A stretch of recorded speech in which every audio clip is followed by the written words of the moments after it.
Hello, my friends, and welcome to Quartet. I'm John Petersen from the Arlington Institute, and it's great to have you with us. On this crispy day in West Virginia, we're coming to you from Berkeley Springs, just down the road from Baltimore and Washington, and we're in between the holidays, between Christmas and New Year's, and we hope that you had a blessed and a joyful Christmas time, and that New Year's will be interesting, shall we say, because it certainly will be. And that's why we're here today, because we're talking about the future, as we do all the time at Quartet, about the big changes that are coming downstream. And 2022 promises to be an extraordinary period of time. So let's talk about questions. And we'll start with Susan Pye. She says, why do what the aliens say take precedence? And I would just suggest to you that the mindset that I have relative to that is that by definition, kind of the aliens have been around a whole lot longer and presumably have seen a lot more than we have. Certainly have better technology and presumably in that process have learned something. We're in it. We're in ground zero. And if we can have advice, not commands to be implemented, but advice to guide us from a perspective that's above the event horizon, so they can see things and they have insights that we may not have. The choices are still up to us, and I think that's important. So if the question is, why does what the aliens say take precedence? I would have to shoot right back and say, why does what Fauci says mean anything or take precedence? What about Biden? What about Bill Gates or Klaus Schwab? You know, any time that we don't stand up, speak up, and take charge of our own inner authority, somebody else is going to take it. This whole evolutionary process is about increased awareness and self-sufficiency and you know, getting in touch with our own kind of capabilities. And so it's important to have a broad aperture. So let's move on to our question of the day. There's a clear and proven kind of process by which you can have a nonviolent kind of transition and a revolution, if you will.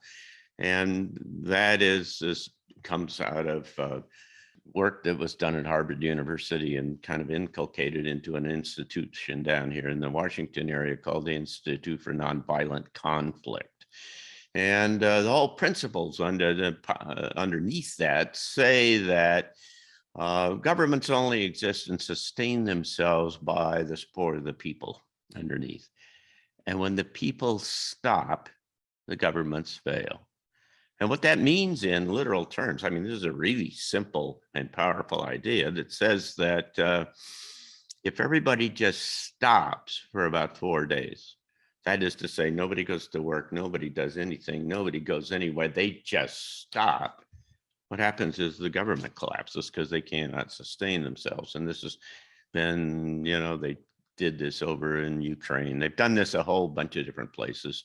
And it's really quite clear that it works. And so the point I'm just trying to make is that there is a path through this that doesn't have to be violent, but it certainly means that, you know, a whole lot of people have got to engage themselves and see the world in a whole different kind of way and say enough of this. We're not going to do that. And so our question today is, how might that happen? And how might this kind of a revolution kind of evolve if in the best of all ways?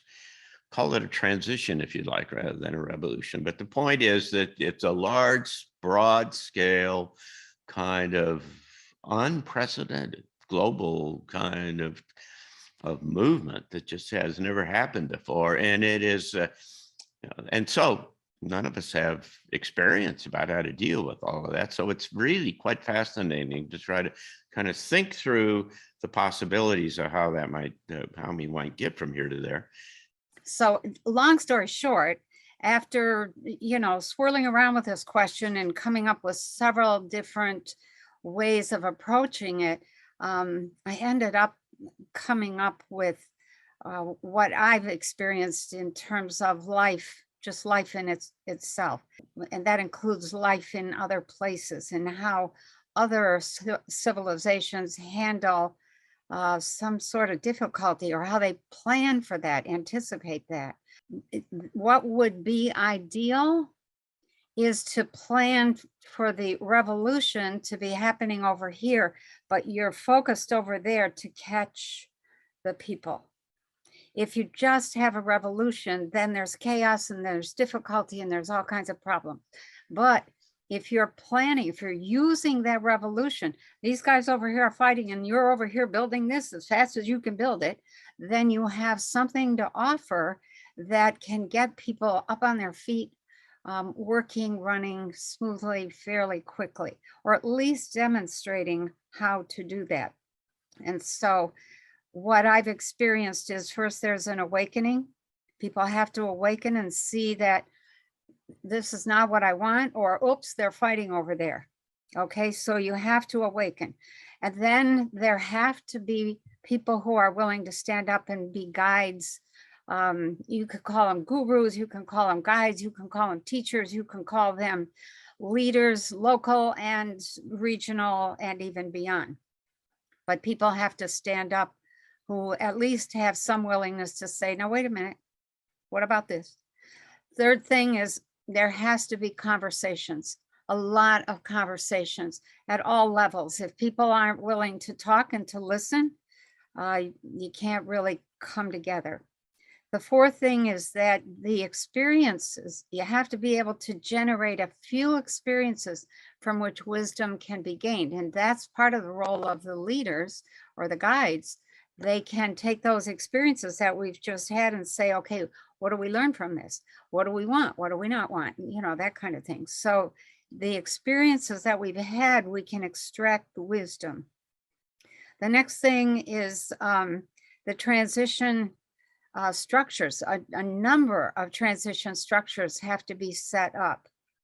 Without those, the chaos just persists for a very long period of time. Next, there have to be leadership appraisals. And what that means is that leaders have to appraise, where are we at? Can we add something new? Is it time to let this go in terms of the transition structures? And then once we have a pretty good idea of what we've been through and how we want to come together, then that's when that's actually a continuation of the rethinking, rebuilding, reorganizing, and review. And that process continues. Rethink, reorganize, rebuild, review. And then the next step is revise until stability or homeostasis is reached. And then last step, only when homeostasis is achieved will we be free to develop ourselves, our consciousness, and our thinking. There's a whole lot of people that are on this planet today saying, I'm very spiritual and I'm trying to develop my consciousness and on, and they're busy with 59 million other things that don't really give them the time, the space, or the support for developing that. And we have the cart before the horse.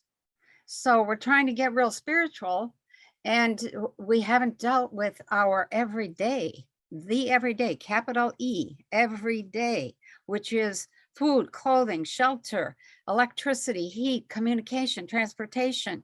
How do we want our civilization to be?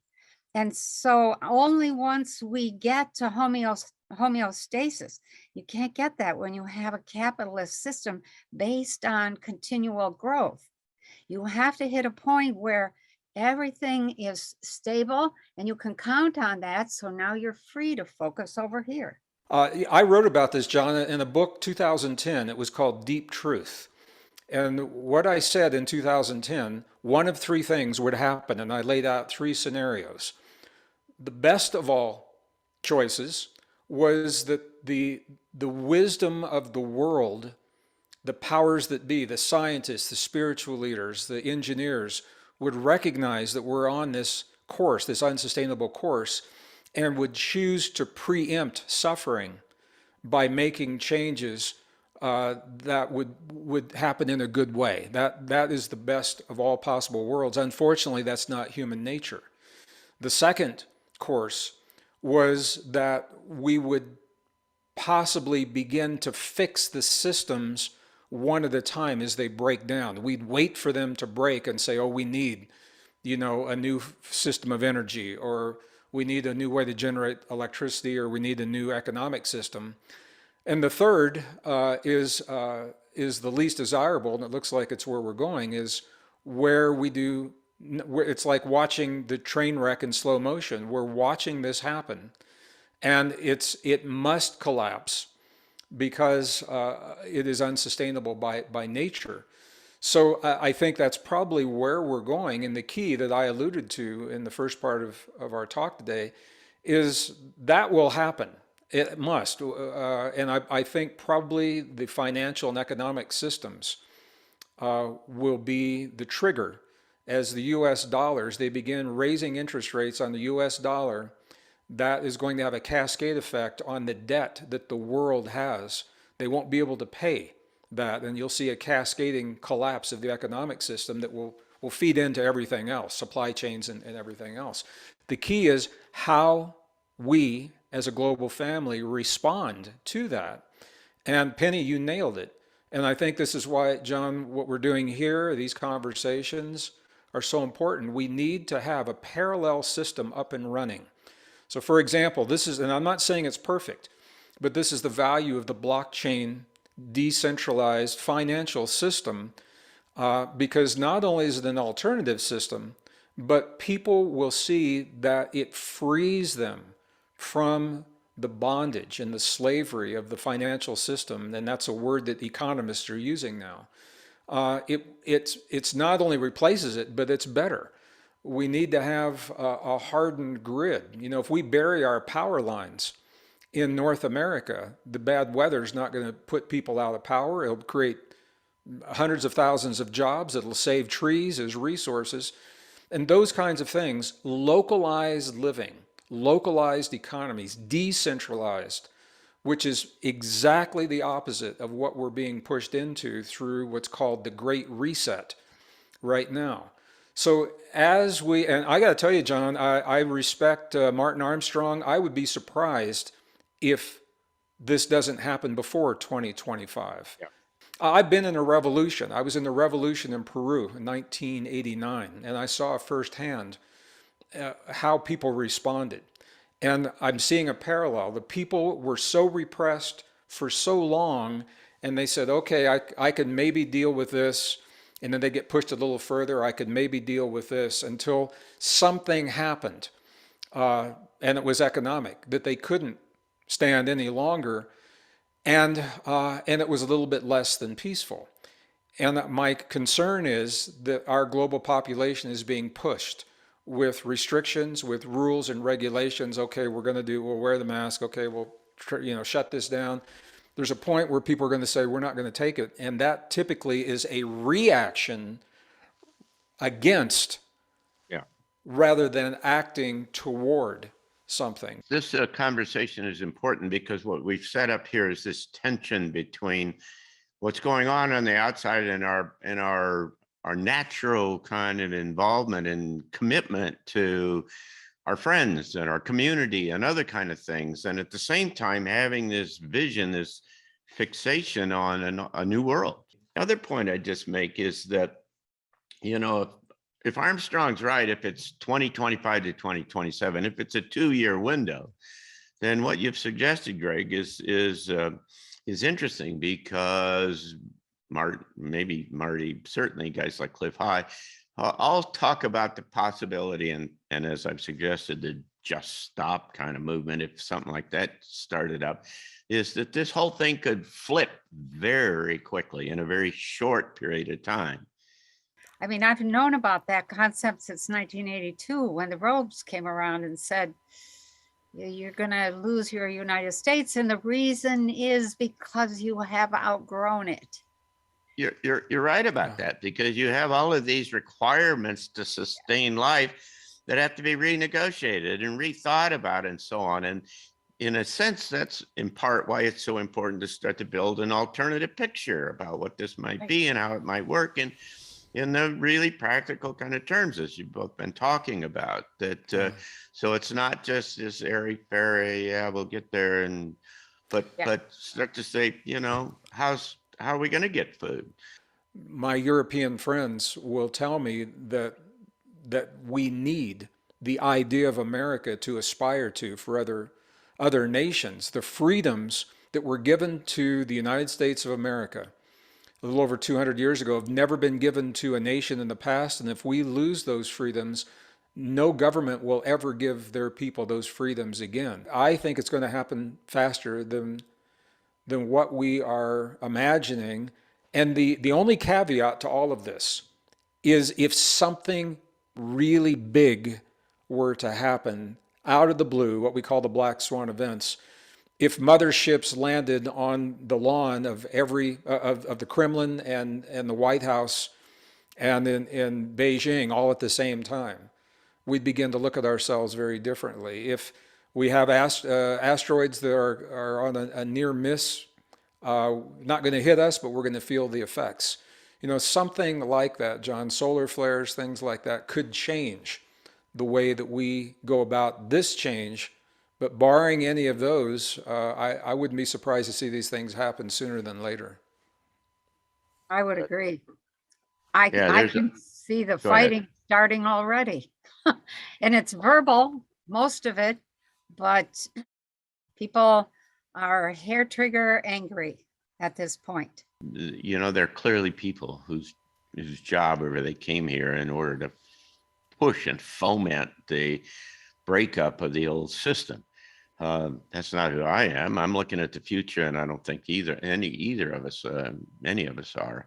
We're kind of interested in trying to build the new world, but nevertheless, there's kind of roles and functions, and maybe this is the kind of the natural way in which this all happens every time that you get this, you know, fragmentation and then collapse and the emergence of something new. Well, I want to thank all of you who are listeners for being with us, you know, viewers. We really appreciate what you have to say, and we hope that you'll put your comments and your questions at the bottom, and we'll get to all of them that we can in the future. And come back and be with us in a couple of weeks when we get together again for Quartet. And thank you, Penny, and thank you, Greg. We really appreciate this chance to get together and chat.